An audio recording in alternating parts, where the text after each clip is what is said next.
کا رویہ ہو رہا ہے، کال کا زور بڑھتا جا رہا ہے، مایا بھی اپنے نئے نئے روپ دکھا رہی ہے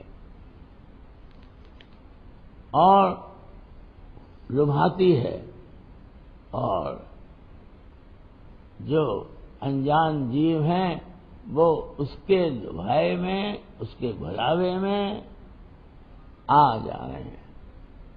نتیجہ اس کا جو ہو رہا ہے وہ بھی سامنے ہے کہ اتیاچار، اناچار، شوشن، اسرکشا اور ملینتا، عیرشا، کاٹا چھانٹی، ایک دوسرے کی برائی بھلائی، یہ کرم بڑھتا چلا جا رہا ہے۔ کبھی کبھی میں سوچتا ہوں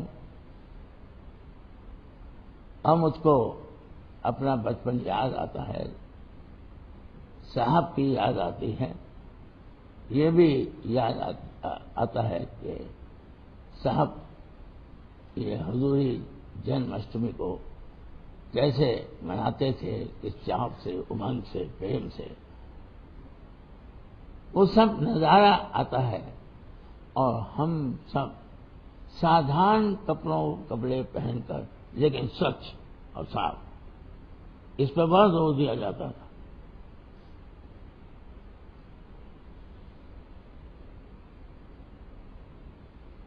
مل کر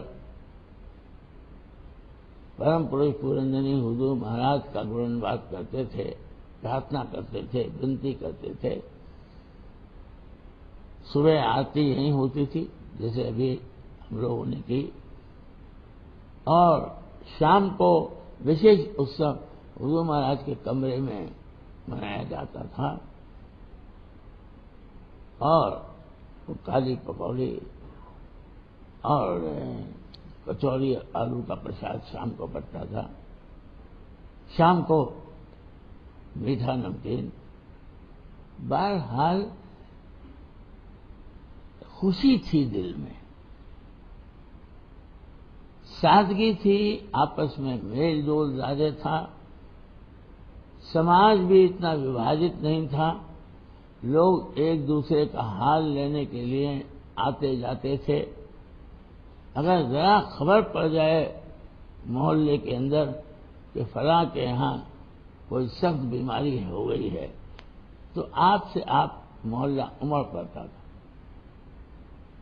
تیر تہوار کو آنا جانا تھا، تہواری جاتی تھی جس کو بیعہ کہتے تھے، ایک گھر میں جا رہی ہے وہ دوسرے گھر میں جا رہی ہے، لیکن وہ آدان پردان برابر رہتا تھا، جو کہ سماجک ایکتا کا پرتیک تھا، اور سمجھ لیجئے کہ اسی سماجک ایکتا کی وجہ سے ہی راجنیتک ایکتا آئی ہے۔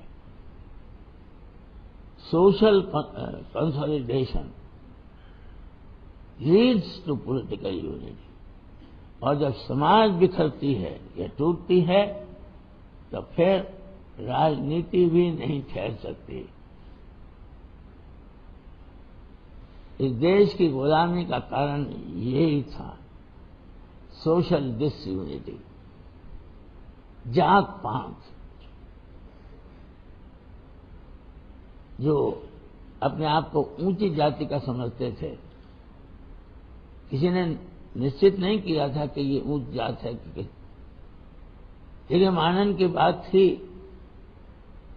اور نیچ جات، ارے اونچ نیچ جات سے اور نہیں پیدا ہوتا، کیونکہ ماں کے پیٹ سے پیدا ہونے کا ایک ہی طریقہ ہے۔ تو جس سمے کوئی بھی بالک کسی کے یہاں بھی پیدا ہوتا ہے وہ شودر ہوتا ہے، اور 1 مہینے سوا مہینے تک اس جننی کو علیحدہ رکھا جاتا تھا، اور اس کے بعد پھر پرماتھ کی کارروائی کرا کر تب پھر ہیل میل جو ہوتا تھا۔ کچھ باتیں پرانی اچھی تھی۔ میرا کہنا یہ ہے کہ جو کچھ پرانا اچھا ہے اس کو اگر ہم اب بھول رہے ہیں تو ان کو یاد کر لینا چاہیے.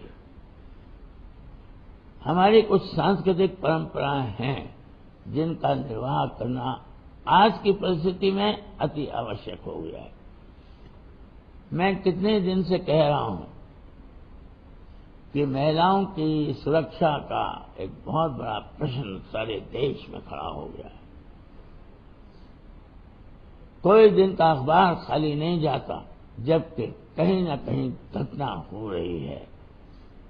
تو کیا سب مرد جو ہیں وہ شکتیہین ہو گئے ہیں، کھین ہو گئے ہیں، یا ان کے اندر مردانگی ختم ہو گئی ہے، یا اپنی بہن بیٹیوں بہو بیٹیوں کی رکشا نہیں کر سکتے؟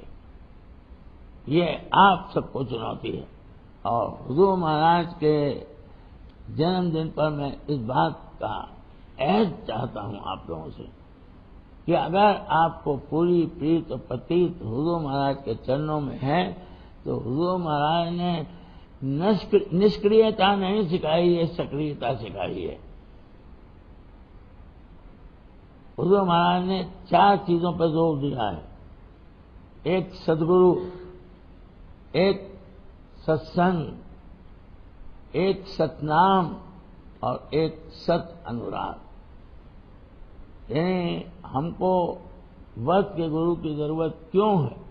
آج اور بھی زیادہ ہے کہ جو ہم کو سمے اور پرستھتی کے انوسار اچت نردیش یعنی ڈائریکشن دے سکتے.